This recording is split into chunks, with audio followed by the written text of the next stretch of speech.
You are now tuned in to The Money Zone with your host, Folasade, the accountant for entrepreneurs. The time is now, your future waits, your money matters, make no mistake, it's not too late to dominate, so don't delay, get your money straight. The money zone, together we'll achieve your goals, we're building wealth, you're not alone, so don't delay, get your money straight.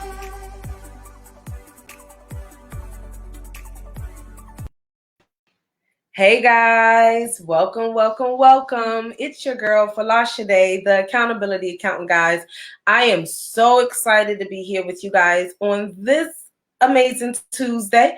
Okay, so look, we finally can have a little bit of fun today. I got the red light to be free today. So today's topic on the Money Zone, guys, is all about scamming influencers. Look how I even kind of cringe even saying it.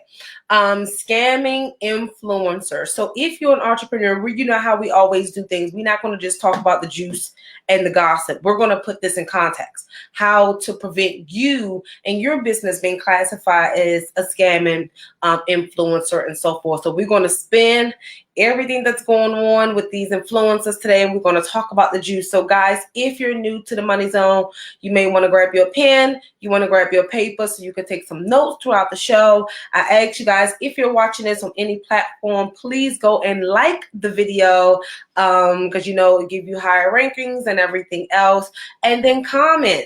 I want to see you guys comment. So, you know, I think I can see the comments. I may have to use one of the phones here, but I'll be able to see you guys' comments. So comment like we will be in the studio or talk or something. Look, y'all. All right. So look, we're about to take a quick break, a short one, because we're already running late, and then we'll be right back.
stuff. Can you hear me?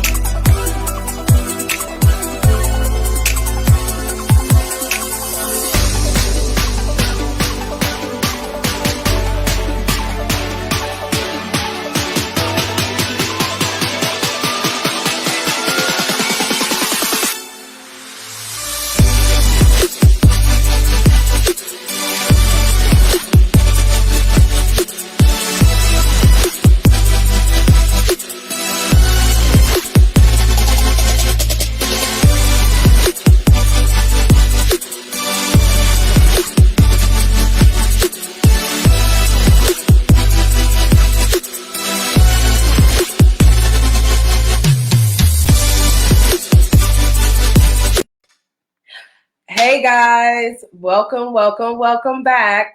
So if you guys are just tuning in, you know, we never really be running late today like this, but it's okay.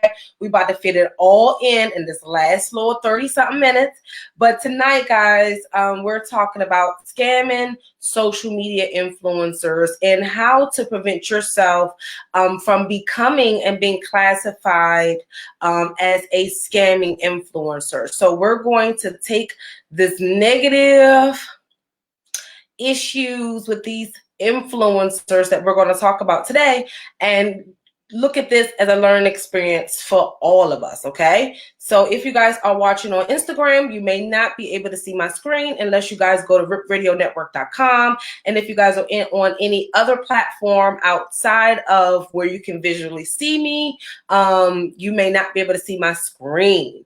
So guys, there's been so much tea on the streets, so much tea on Instagram, Twitter, like the internet has been broken.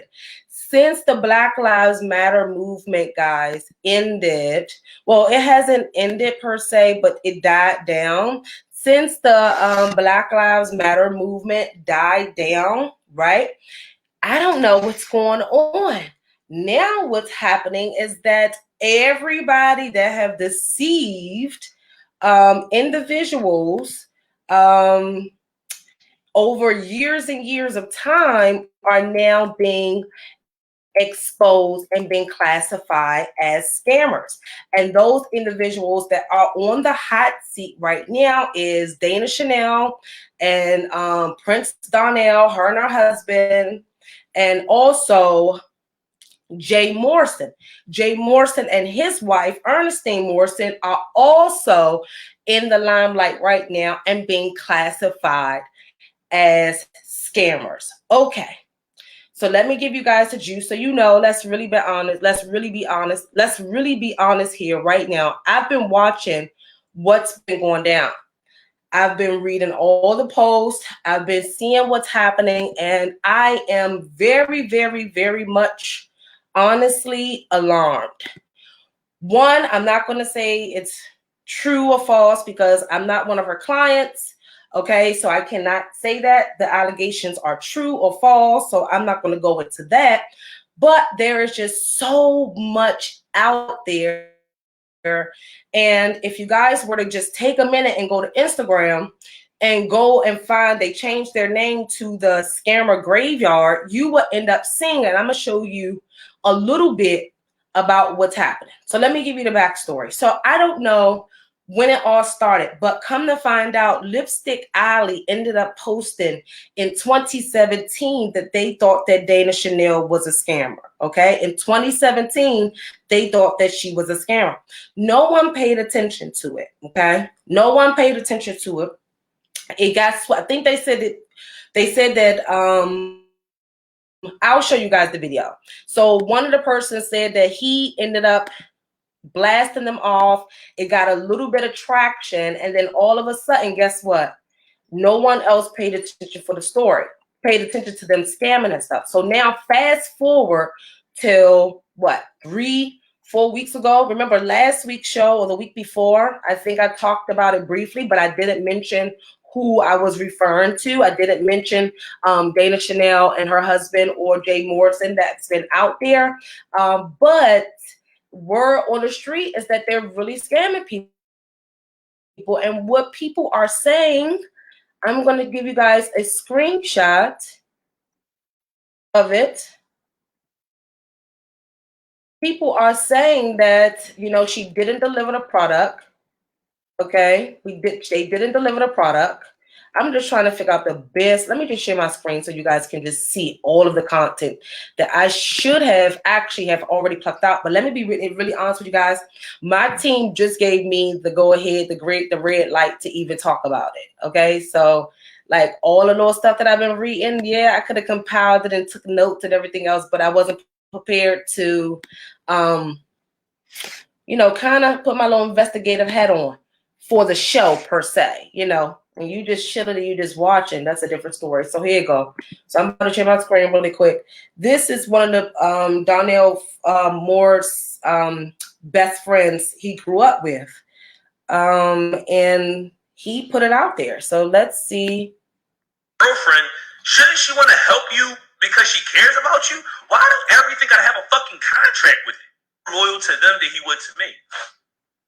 So y'all know what I did, y'all. I called his mama, Miss Alicia. Hey, Miss Alicia. By the way, Miss Alicia, Donnell's mom, that was like my mom at one point. She would come over, clean our house for us, all that stuff, right? So I hit up his mom, and I'm like, Mom. Well, now she's Miss Alicia. I don't call her mom anymore because she clearly disowned me as her like big son. So I said, Miss Alicia. You know your son just signed a 360 contract with a girl he only knew for fucking 4 or 5 months? His mom called him and cursed his ass.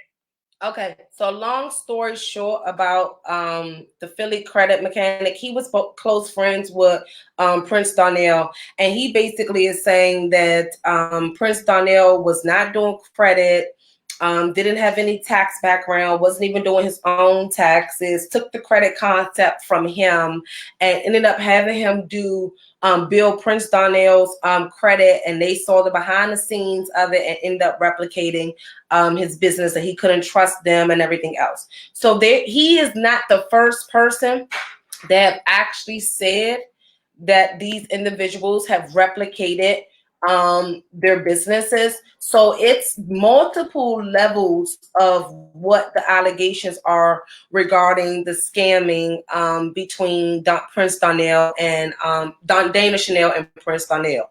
So it's one, allegations in terms of people stealing people's intellectual property, their ideas, their concepts, and their products, their chemistry from creating their products and stuff. But then also from the mere fact that they're not delivering on the front end. And there's a difference between, you know, delivering and then it's not up to par, but delivering and it don't even connect to what the client, you know, even have going on. So it was just a lot of different allegations, guys. When I tell you a lot of allegations, you're talking about hundreds and hundreds and hundreds of different allegations. So the streets are saying, okay, well, if you receive so many different allegations and they're all around the same thing, then is it true? Is it true? Is it true? So right now, you know, they have not really spoken about it, but the husband, Prince Donnell, he did come out and say that he's not going to be on social media, right? But he didn't mention whether or not, you know, which, you know, they wouldn't self-incriminate themselves anyway. That would be dumb. But basically, and we're going to watch just really quick, he didn't say much of anything. Just, yeah, basically saying it's not true. You know, they're being lied on and everything else. And, you know, I'm going to be really honest with you guys. After we watch this video, we're going to go ahead on and start dissecting this from a business standpoint. Because there's an easy resolve. What's up, it's Prince Donnell. Uh-oh. It's freezing. Hey, listen, I know a lot of y'all probably was wondering, where the heck have I been for the past 28 days? Yes, I have been counting all of the days since I've been off of social media for a great reason. I've been getting a lot of text messages, emails. Some people actually got my phone number and been texting me, just saying, yo, Don, where you been at? You know, I hope everything is cool. And a lot of people have also been sending major support because y'all know I got a young king on the way. My wife is pregnant, which I'm very proud. and happy and excited to be able to expand our family. So I appreciate all the support over these past days that people have been sending out to me, man. All love everybody that's been following the journey. The reason why for these past 28 days you have not seen me on social media creating content is because the month of July for Jumpin' Jack Tax has been ridiculously crazy, but in a positive way. Okay, so he kind of skated through a lot and then went in, but because, you know, the time is limited, I just want to kind of really, and then honestly, guys, it's just so much content. And I'm not the type of person, if you kind of know my personality, I'm going to show y'all something, but I'm not going to show you everything of everybody's. You know what I mean? I'm not going to go that far. Like, I seen it. We can talk about it, right? Might show you a few things, but that's what it is. So one lesson I learned out of all of this is you have to have a PR team. Like, when you get to a certain level, they should have had a their PR team step up, especially with so many different allegations happening. So, like, for example, if I was to have like so many different allegations, hundreds and hundreds and hundreds, and which is impossible, hundreds and hundreds and hundreds and hundreds and hundreds of clients like they're having right now, thousands even, right, complain, then what will happen immediately, I'll be calling my PR team. Hey, Chan, this is what's going down. WTF, what needs to be done, what should be handled, because there's a level of communication that needs to happen on the front end from you as the business owner. But then there's also the legal aspect of it, where you're also limited to say anything to protect yourself and and also to not self-incriminate yourself. And in this particular case with them, they are just all over the place. Like, come to find out, and I'm going to show you guys this before I connect the dots between everything. Come to find out, the people in their Jumpin' Jack Tax franchise or licensing program, right, ended up showing a video of them, talking kind of honestly. Dana and Prince wasn't on the same page in terms of speaking about it, but they were not on the same page. And he was like, hold, let me stop her from saying whatever else she's saying right now. Okay, where did it go? Before she get us in any trouble. And he said right off the bat, we're going to have to handle this. Uh-oh. Was that video removed? We're going to have to handle this in a better manner. I cannot find a video, y'all. It was just up there. See what I'm saying? Okay. Well, in one of their videos, let me see if this is it.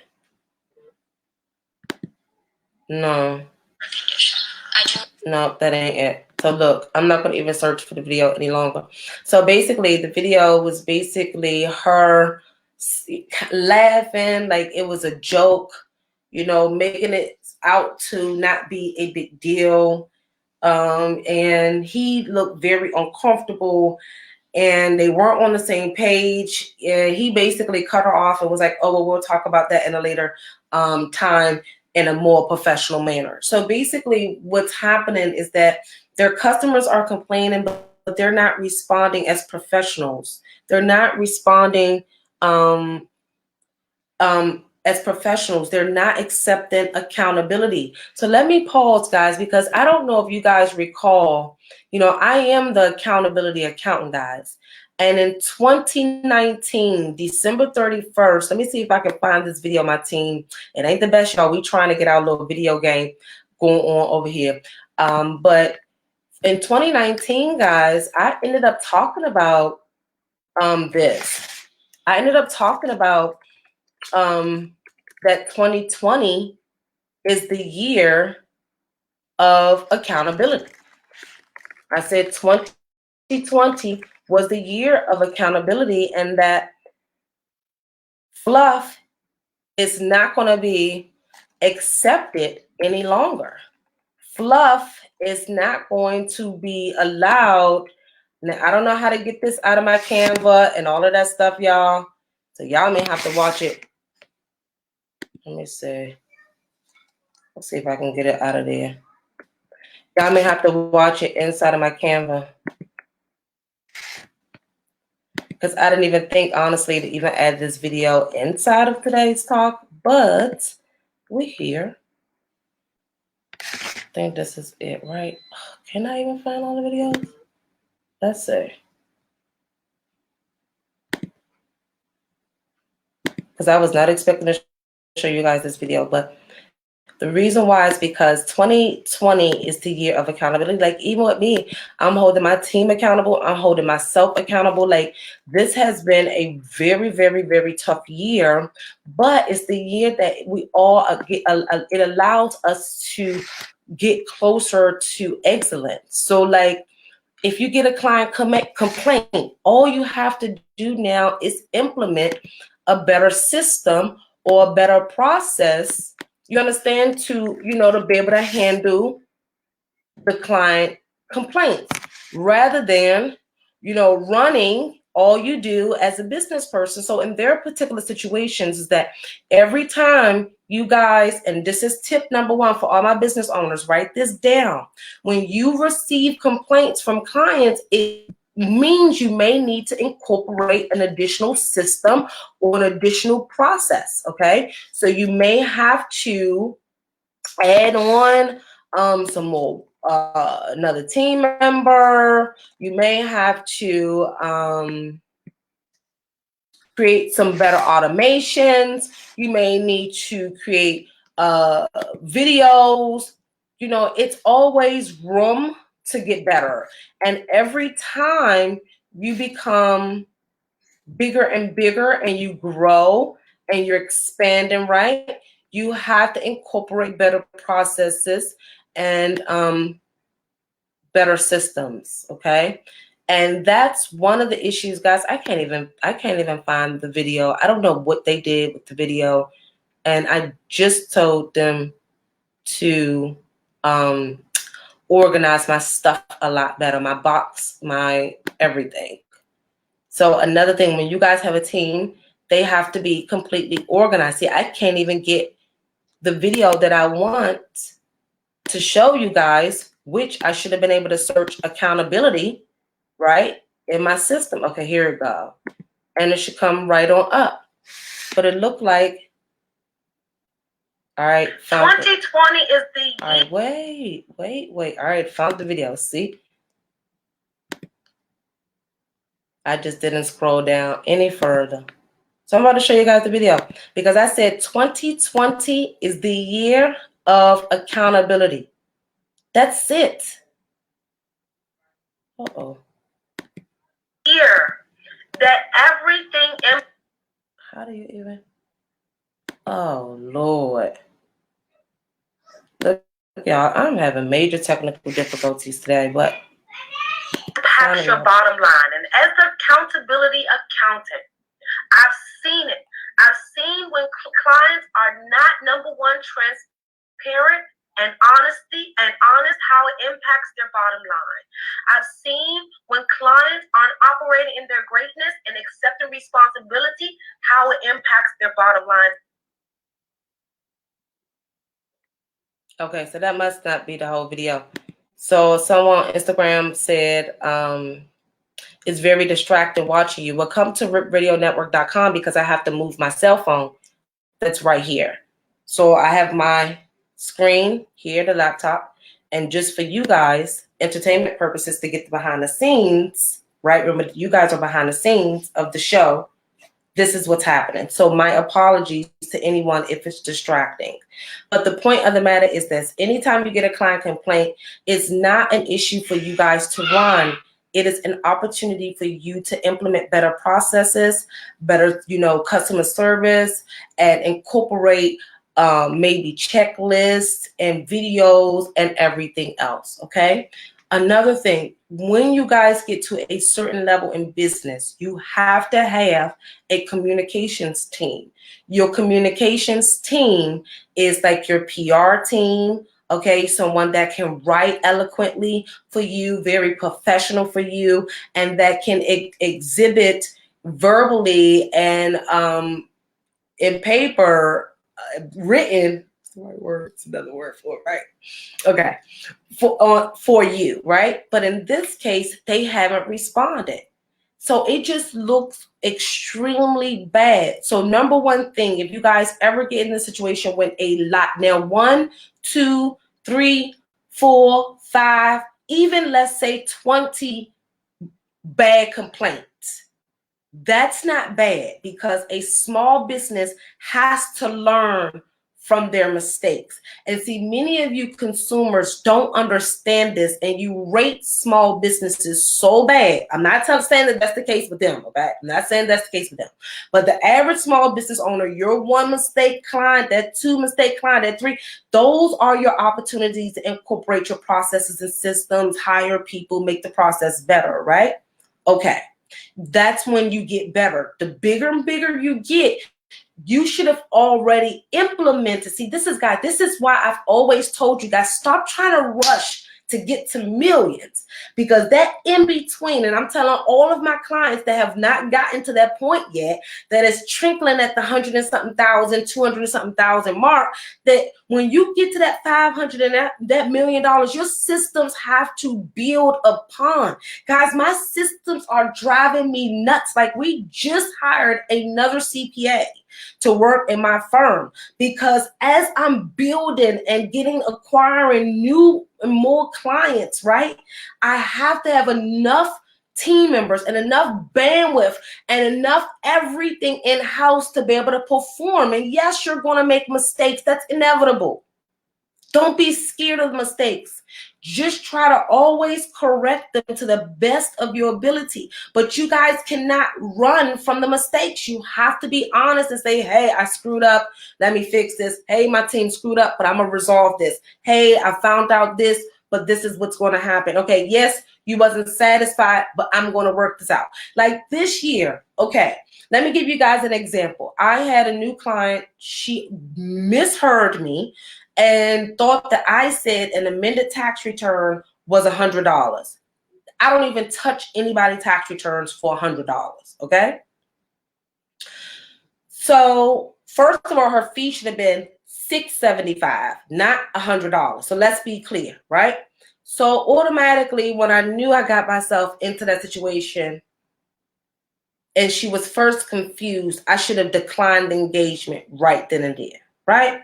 But I said, you know what? I'm going to honor the $100, right? I'm going to honor the $100.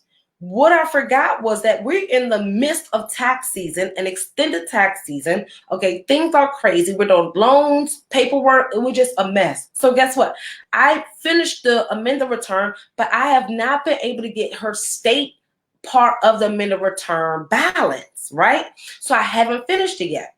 So guess what I had to do? I just refunded her money and said, hey, you know what? I'm just going to give you a refund for, the $100. Remember, I already had lost $575 because she misheard me. Okay. Now, because of the Mr. Tax season, the chaos, I wasn't able to deliver. So I said, automatically, $100, I'm going to give you your money back. So automatically, this person can never claim me to be a scammer, because what do I got? I don't have nothing of yours. I don't have your money. I don't have nothing. So number one thing, to avoid being called a scammer, pay the people their money back. Point blank, period. You think now, because what has happened, it takes away from the fact that you got tender. Remember, you're receiving tender, which is money, right? To produce, to perform. So this is a contractual obligation, okay? If the client pay you tender and you didn't perform, right? You already breached the contract. So yes, they can call you a scammer. They can make allegations because you didn't deliver and you didn't give them their money back. To really avoid you being considered as a small business owner, guys, just give the people their money back. And then go even further and try to resolve the problem, okay? Still try to solve the problem, even if it don't even come out. Even if everybody not happy, they cannot call you a scammer. All they can say is that, they didn't deliver the product on time. And then that's your opportunity then to go right on Google and say, yes, such and such, we apologize that we were unable to deliver the product on time. It was crazy in this, tax season, which is no excuse.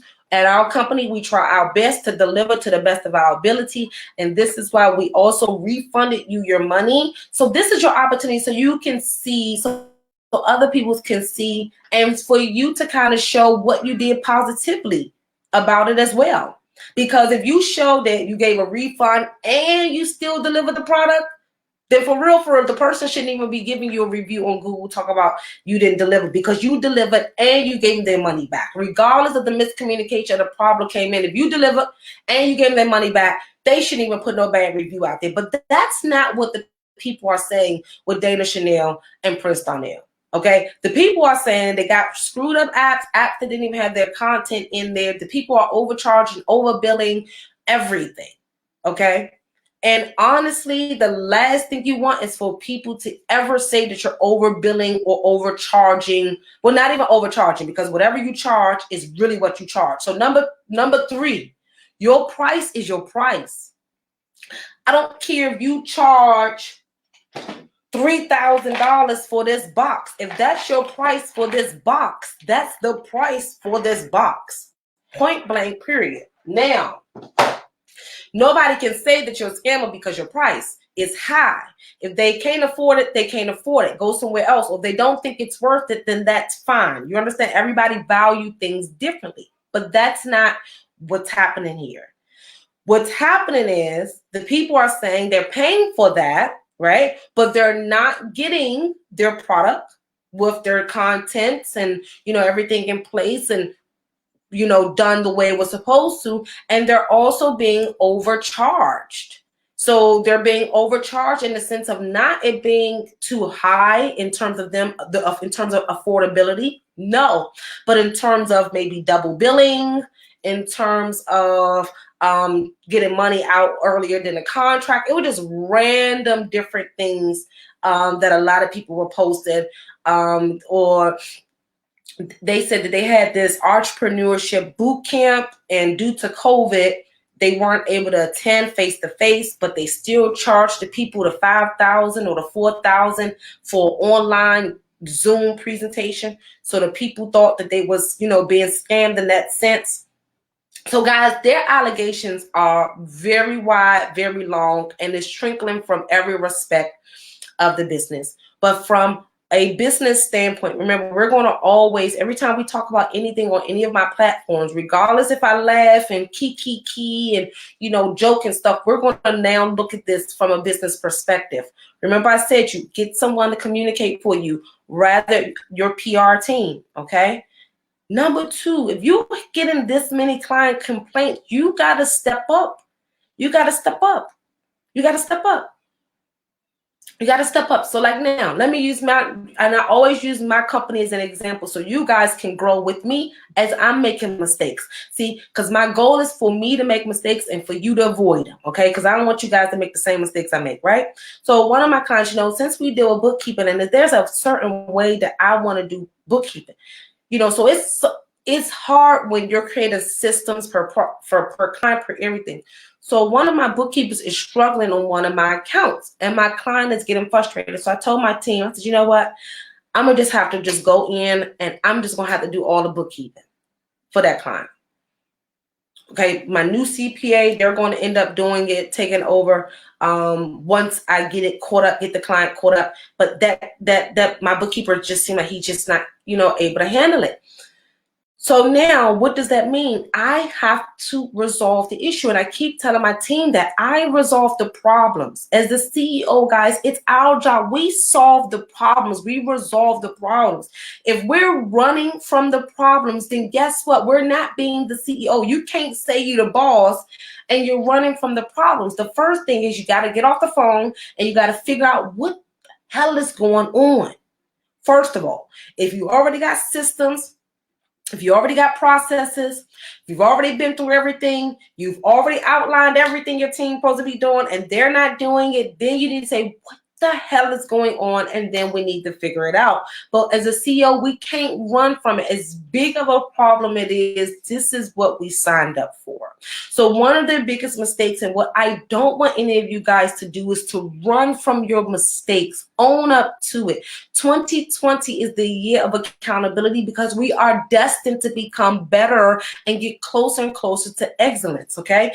And to be able to do that, we have to go through certain things and make little mistakes to perfect things. Remember, you don't become perfect if you don't practice. But in business, we're not really practicing. We're doing business, but we're making business mistakes, which is now building our business acumen. It is certain things that I know of in business because I started from the trenches, from no money. I didn't come from a CPA firm. I didn't have a retirement account. I didn't have nothing when I started my company, absolutely nothing. You understand? So the way that I know how to build a business and make money is different from other accountants and how they hustle and how they make money. It's just the way we think, the way we build business, it's different, okay? But because I'm utilizing everything, every mistake, every problem to perfect a better process, then that's all you guys can do. But most importantly, just give the people their money back. First off, give the people their money back. Then you figure out where the problems are. Right. You solve the problem. You resolve the client, then you figure out how to solve the major problem. That's it. Running from it, not speaking about it, and then acting like everything is normal. I honestly, if I was in her shoes right now, I couldn't even do, like, as strong as I am, and I come from the streets, okay? I've been stabbed, I've been beat up, I've been through a lot. Most of y'all know a lot of my story, okay? So I can deal probably with a lot more than what she able to deal with. I don't think I can show face like that. Oh, y'all, sorry. I know my office right by there. I don't think I can show face like that. I don't think so. I can't show face like that. Like, that's like sitting in front of the people that you took all of their money and you didn't do nothing. You didn't do, how could you get up the audacity to be able to do that? How? So that's another mistake. As a business owner, this is the opportunity for them to outline the many mistakes that they made and created a blueprint to prevent other businesses from making those mistakes. Rather, the way that they're handling it, right? Right? Rather, the way they're handling it, it's beyond me. Like, Chan would have been automatically. I'm Chandra Gore, speaking on behalf of Folasade of Suncrest Financial Services. You would have seen a disclaimer on my websites, okay? Yeah. You understand? She would have probably had me come publicly speak about it and, admit, the mistakes that we make. And, the people are forgiven. Remember, God is the end all be all, right? He can turn anything into a blessing. So remember this, the biggest mistake you make, God can turn it into your biggest blessing. So don't run from it. Show face, guys, and knuckle up, because one mistake allows you to become more better and get closer and closer to excellence. Guys, look, we was running a little bit late today, so we didn't get to, kind of go deeper into the conversation. So I hope that you guys have gotten the business lessons that we talked about today and really digest it. Don't run, man up, and handle it, guys. Everybody in business make mistakes. That's what we're here to do, solve them. Have a good day, guys. Have a good night, y'all. Bye-bye.